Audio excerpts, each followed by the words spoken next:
Today we chatted with Bao Xiong. Bao is the founder of For Independent Hmong Farmers Corp. This nonprofit is helping Hmong farmers by addressing issues that occur yearly for these independent farmers of the Midwest. Bao, also a filmmaker, shares a history of the farmers, common misconceptions by customers, and what is next for her and the nonprofit. I'm Amy, and he's Brent, and this is La Crosse Local. I'm Bao Xiong. I was born in Thailand in a refugee camp. I started working in film production as a production assistant in Los Angeles for 3.5 years. How did I get into farming? My parents, they've been a part of farmers market for about 16, 17 years now. And I've just been coming back every year to help them during the summers. And then I just ended up staying for the last 5 years. So it's been about 9 years now that I've been involved with farmers market. You're kind of ingrained in the Hmong farming community. Is there a little bit more you can tell us about that? So since my time here in La Crosse, I've seen some decline in the Hmong vendors over the years.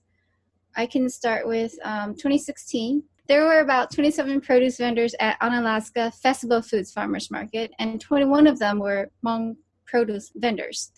And then that same year, according to the Downtown La Crosse Farmers Market Impact Study, about 2/3 of the 64 vendors from Cameron Park were farm goods, which were fresh produce, and a majority of the produce vendors, again, were Hmong farmers.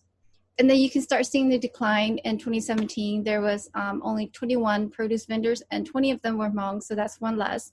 And again, in 2018, a few of the vendors also had retired. Flash forward to 2020 this year, there are 22 produce vendors at Onalaska Festival Foods Market, and 16 of them are Hmong produce vendors this year. So that's a rapid decrease over just, 6 years, 4 years? 4 years decrease. That is due to the retirement ages. The Hmong vendors are the first generation Hmong Americans from Thailand and Laos, and today the majority of them are in their 50s, 60s, and 70s. And I would say that there are not any new or younger generations of the Hmong community that are stepping up to take over the vendors or the produce vendors anyway. And a lot of it is also due to the fact that it's hard labor. It's very taxing. I mean, my parents are out in the garden, 7 days a week. And this year, 3 of those days we do markets. The previous year we did 4 markets, and the year before that we did 5 markets. It's a lot of work for 2 people, because I would say that each vendor consists of 2 people. And some of them are lucky to have kids that are helping out, like their children helping out or family helping out. In my parents' case, it was just me and my sister helping out for a few years, and then now it's just me and them. So there's 3 of us, and they're the ones doing all the hard work. I actually am just helping with cleaning the produce and packing them and loading the van and going out to the markets and then staying at the markets all day long and then packing up again. So that's what I majority do for my family, but my parents are the ones who take on all the growing and the harvesting. You've been kind of approaching this, I know it's in the family, but also as a filmmaker, you've been documenting your family and taking that on. Would you like to share any sort of misconceptions that people have about Hmong farmers? Yes, so a misconception is that some people think that the food at the farmers market are bought from another place or comes from a big company. I can honestly say that all the Hmong vendors at La Crosse Farmers Market grow their own produce locally. And to be honest, I had just been asked a few weeks ago by a customer asking me where we bought our produce from. And I had just had to clarify with them that everything at the market on the table was grown locally, and our garden was based out in Bangor. My parents' garden is based out of Bangor, Wisconsin, and they've been there for 16 years now. There's about 2 other independent Hmong farmers who also farm on the same plot of land, and they've been there for decades as well. And not far down the street is another Hmong farmer who also do farmers market. There's about 4 other vendors that are based out of Holman, so their gardens are in Holman. And again, we're all in the surrounding La Crosse area because there's just more land outside of the city, obviously, and it's a little bit of a travel for the vendors. It's anywhere from 20 to 40 miles away. to get to the garden every day. You can look right off I-90 and see people out in the fields working them. It's really surprising to hear that people would actually ask that when you could blatantly see these farmers in our community. So you've also been documenting this through film. What's that process like? I always try to be prepared, but I can't always take a camera with me on long days in the sun or at the markets. So sometimes I have to settle for using my cell phone to document some of the events. There have been some days that are full of surprises, such as like crazy weather storms that just come through. And then I will catch my parents planting roots I've never seen before. Usually they're just like flowers from the previous years, but who knew that you don't take the seeds of a flower to replant them? You like zinnias and dahlias, they're all roots. You just have to take the roots and then store them, and then hope that they don't rot over the winter, and then take them back out and plant them and hope that they come out.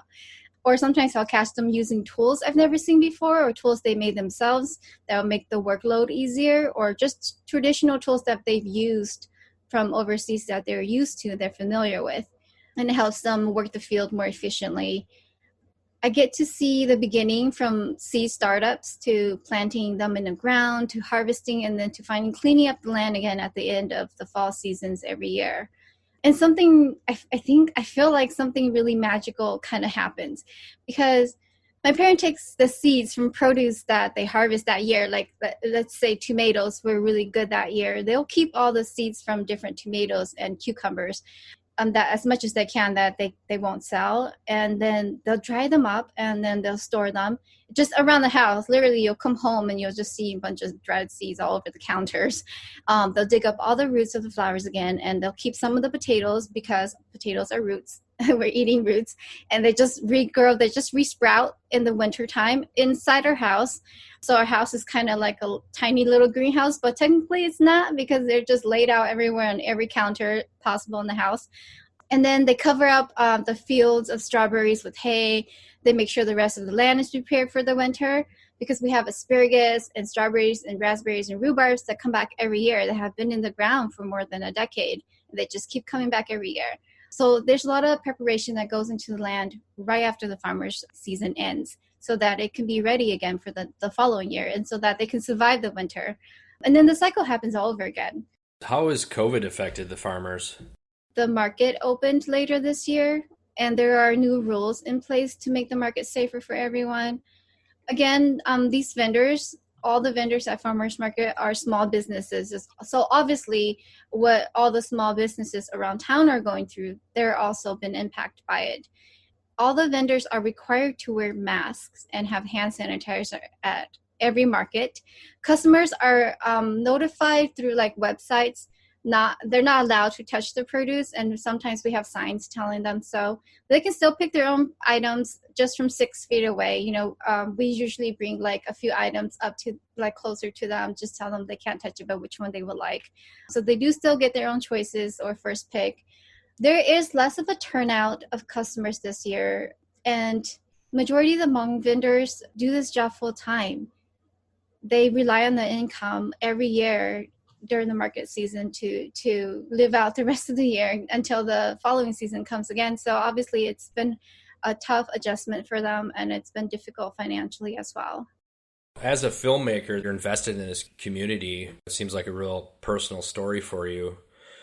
Do you have any advice to other people that are getting involved in this sort of filmmaking? So yes, people could try the traditional route, which is work your way up in the industry.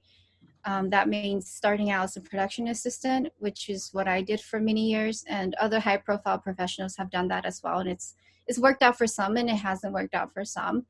Or they could network in the industry a lot faster and more efficiently, such as entering or attending film festivals like Sundance or Cannes. There's dozens and dozens of festivals here in the U.S. alone.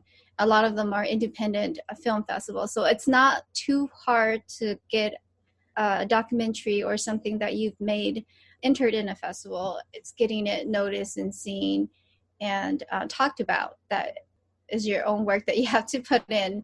There are panels and Q&As where you are more likely to meet seasoned professionals in the industry. There are pitch festivals and events every year in Los Angeles, as well as throughout the rest of the world, Writers and content creators have so much more options these days compared to a decade ago because of the online platforms that are expanding every year, such as YouTube Red, Amazon, and Netflix, still expanding.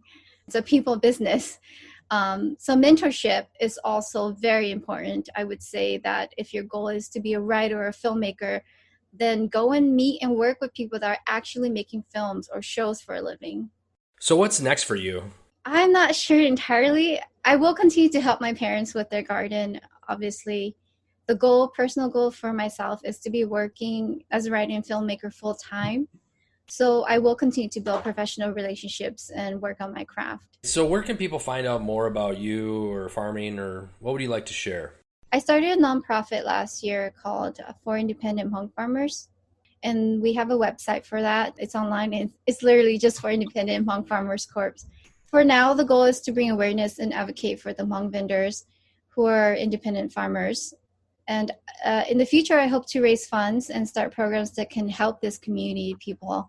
They actually go through a variety of struggles every year, from spending money on new seeds or renting the land. A lot of people rent their land. My family do. We rent our land. We've been renting it for 16 years now. Buying new equipment just to work the land, or fix a broken down vehicle that they've been using for decades now, and just to offset some of the costs that they do. A lot of food loss every year. The Hmong farmers, they donate to the Hunger Task Force every year, and other food pantries that are local that will come and ask for the food that's available. And honestly, from any weekend, people can, depending on the season and what comes in, the Hmong vendors will donate anywhere from 50 pounds to 100 or 200 pounds. At the highest season, when everything is coming in, you will see people donating 4 to 6 crates of food to the local food pantries. There are some days where the food just goes back into the garden and gets recycled. This year, my parents and their garden were featured on an episode of Wisconsin Foodie. So people can find that show on the website of Wisconsin Foodie. It's episode 3. Or otherwise, there's also a link on the nonprofit page as well. La Crosse Local Podcast is a production of River Travel Media. Do you have an interview idea you would like to share with us? Message us on Facebook at La Crosse Locals. Subscribe to the La Crosse Local Podcast on your favorite podcast app.